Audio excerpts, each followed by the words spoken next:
Кыргызстан в этом году проведет вторые международные игры кочевников. Участие в них примут спортсмены из 40 стран. Перед нашими спортсменами стоит стратегическая задача быть лучше соперников в каждом виде спорта, чтобы стать лучшей сборной игр кочевников 2016 года. Подготовка ведется по всей республике. На Рынском районе Актала тренируются мастера игры Ордо.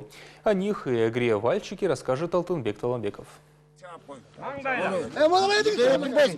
Шайлобеку Чоткараеву 70 лет, но это не мешает ему быть одним из лучших игроков в Ордо села Терек Акталинского района. Отмечу, что игра Ордо включена в спортивную программу вторых всемирных игр кочевников. Сейчас Шайлобек Агай обучает молодежь хитрым приемам, не нарушая при этом новые правила Ордо. Если неправильно сесть, можно выйти из игры. Задача игроков – выбить как можно больше альчиков из круга. В конце остается хан. Если его выбить из круга, победа за вами.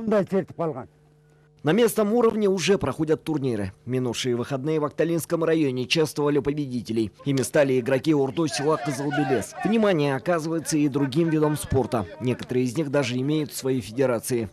Мы решили подготовиться к всемирным играм кочевников, которые пройдут осенью этого года. Привлекли молодежь. Уже определяются сильные команды.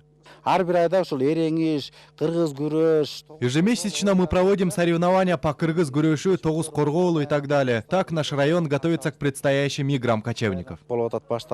Напомню, что на первых играх кочевников спортсмен из Акталинского района Руслан Карагулов по Яринишу завоевал золотую медаль. Акталинцы на этот раз настроены еще серьезней. И просто так отдавать победу другим они не намерены.